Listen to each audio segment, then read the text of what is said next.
Hello అండి, వీడియోలో multistage amplifiers గురించి చూద్దాం. ఇది డిప్లొమా వాళ్ళకైతే ఎలక్ట్రానిక్ సర్క్యూట్స్ 1 సబ్జెక్ట్లో నుంచి స్మాల్ సిగ్నల్ యాంప్లిఫైర్ యూనిట్లో ఉందండి. మనం మల్టీస్టేజ్ యాంప్లిఫైర్స్ గురించి చూసే ముందు అసలు యాంప్లిఫైర్స్ అంటే ఏంటి, అంటే అసలు ఎందుకు యూజ్ చేస్తాము, అలానే మల్టీ అంటున్నామంటే ఏంటి, మోర్ దాన్ 1 అయితే మల్టీ అంటాం. అంటే మనకి సింగిల్ స్టేజ్ కూడా ఉన్నట్టే కదా మీనింగ్. అంటే ఆ సింగిల్ స్టేజ్ యాంప్లిఫైర్స్ ఏంటి, ఆ సింగిల్ స్టేజ్ యాంప్లిఫైర్స్ ఉండగా మల్టీ స్టేజ్ యాంప్లిఫైర్స్కి ఎందుకు వెళ్ళామో కూడా ఈ వీడియోలో చూద్దామండి. Okay, first what is amplifiers? Amplifier is an electronic devices. Okay, amplifiers అనేవి ఎలక్ట్రానిక్ డివైసెస్. ఆ యాంప్లిఫైర్స్ ఏం చేస్తాయి అంటే increases the voltage, current or power of a signal. అంటే ఒక సిగ్నల్ యొక్క వోల్టేజ్ని, కరెంట్ని ఆర్ పవర్ని ఇంక్రీజ్ చేయడానికి ఈ యాంప్లిఫైర్స్ని యూజ్ చేస్తాం. ఇంకేం చెప్పొచ్చు అంటే యాంప్లిఫైర్స్ గురించి, to increase the strength of the week input signal. ఏదైతే ఇన్పుట్ సిగ్నల్ ఇస్తామో ఆ వీక్ ఇన్పుట్ సిగ్నల్ని బూస్టప్ చేయడం కోసం, స్ట్రెంగ్తన్ చేయడం కోసం యూజ్ చేసే వాటినే యాంప్లిఫైర్స్ అంటాం. మరి ఇక్కడ మల్టీ స్టేజ్ అంటున్నాం కదా, మల్టీ స్టేజ్కి వెళ్ళకముందు మనకి ఏముంటుంది, సింగిల్ స్టేజ్ ఉంటుంది. ఓకే, సింగిల్ స్టేజ్ యాంప్లిఫైర్స్ అంటే మన నేమ్లోనే ఉంది కదా సింగిల్ స్టేజ్. అంటే సింగిల్ అంటే ఏంటి, 1. అంటే ఈ మనకి సింగిల్ స్టేజ్ యాంప్లిఫైర్స్లో 1 ట్రాన్సిస్టర్ని యూజ్ చేస్తాము. ఆ ట్రాన్సిస్టర్స్తో పాటు మనకి ఇంకేముంటాయి అంటే బయాస్ సర్క్యూట్ ఉంటుంది, అలానే వేరే కాంపోనెంట్స్ అంటే ఆక్సిలరీ కాంపోనెంట్స్ కూడా ఉంటాయి. వీటన్నిటిని కలిపి మనం ఏమంటామంటే సింగిల్ స్టేజ్ యాంప్లిఫైర్స్. ఇక్కడ చూడండి, వెన్ ఓన్లీ 1 ట్రాన్సిస్టర్, ఒక ట్రాన్సిస్టరే ఉంటుంది, with associated circuitry is used for amplifying a weak signal. ఆ ట్రాన్సిస్టర్స్తో పాటు మనకి బయాస్ సర్క్యూట్, అలానే అదర్ ఆక్సిలరీ కాంపోనెంట్స్, ఇవన్నీ కూడా దేని యూజ్ అవుతాయి, ఏదైతే వీక్ సిగ్నల్ ఉందో ఆ వీక్ సిగ్నల్ని యాంప్లిఫై చేయడం కోసం యూజ్ అవుతుంది. ఆ సర్క్యూట్ని ఏమంటాము అంటే సింగిల్ స్టేజ్ యాంప్లిఫైర్ అంటాం. ఇక్కడ నేను డ్రా చేశాను చూడండి, this is the circuit off single stage amplifier. 1 transistor అన్నాం కదా, ఇదే ఆ 1 ట్రాన్సిస్టర్. నెక్స్ట్ ఇంకేముంటుందని చెప్పాను, సింగిల్ స్టేజ్ యాంప్లిఫైర్లో బయాస్ సర్క్యూట్ అన్నాం. బయాస్ సర్క్యూట్ అంటే ఇవన్నమాట, R1 R2 ఇవన్నీ కూడా బయాస్ సర్క్యూట్ కింద వస్తాయి.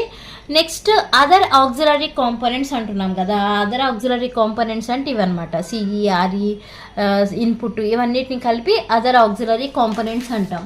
ఇది మనకి సింగిల్ స్టేజ్ యాంప్లిఫైర్స్. మరి ఈ సింగిల్ స్టేజ్ యాంప్లిఫైర్స్ ఉండగా మల్టీ స్టేజ్కి ఎందుకు వెళ్ళాము అంటే ఈ సింగిల్ స్టేజ్ యాంప్లిఫైర్స్లో మనకి గెయిన్ అనేది చాలా తక్కువ ఉంటుంది. ఓకే, అంటే వోల్టేజ్ గెయిన్ కానీ లేదంటే పవర్ గెయిన్ కానీ, ఈ రెండు కూడా ఎలా ఉంటాయంటే సింగిల్ స్టేజ్ యాంప్లిఫైర్లో చాలా తక్కువ ఉంటుంది. మనకి ఇన్కేస్ లార్జ్ గెయిన్ కావాలనుకోండి, ఇప్పుడు ఇది సఫిషియెంట్ కాదు కదా, ఎందుకు మనకి ఇక్కడ గెయిన్ అనేది చాలా తక్కువ ఉంది, బట్ మనకి లార్జ్ గెయిన్ కావాలి అంటే అప్పుడు ఏమవుతాయి, ఇక్కడ ఓన్లీ 1 యాంప్లిఫైర్ మాత్రమే యూజ్ చేసాము. నంబర్ ఆఫ్ యాంప్లిఫైర్స్ని యూజ్ చేయడం వల్ల ఏమవుతుందంటే గెయిన్ అనేది ఇంక్రీజ్ అవుతుంది. అంటే ఇక్కడ స్టేట్మెంట్ ఎలా రాయొచ్చు, voltage gain or power gain obtained from a single stage amplifier is not sufficient for practical applications. సరిపోదు కాబట్టి మనం దేనికి వెళ్తున్నాము, మల్టీ స్టేజ్ యాంప్లిఫైర్స్కి వెళ్తున్నాం.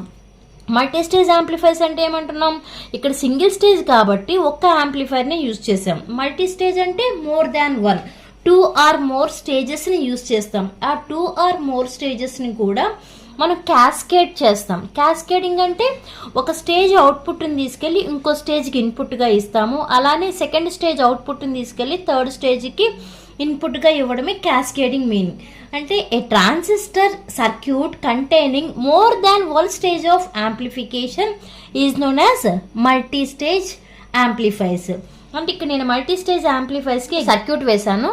ఇక్కడ చూసుకుంటే మనకి ఎన్ని ఉన్నాయి, 3 స్టేజెస్ ఉన్నాయి. అంటే ఈ ఓన్లీ ఒక్క స్టేజే ఉంటుంది, ఏమవుతుంది, సింగిల్ స్టేజ్ యాంప్లిఫైర్ అవుతుంది.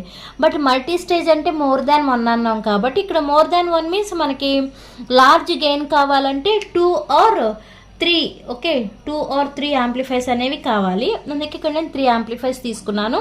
ఇది ఫస్ట్ స్టేజ్. ఈ ఫస్ట్ స్టేజ్ అవుట్పుట్ ఏదైతే ఉందో that output is given to the input of the second stage. Second stage output is given to the input of third stage.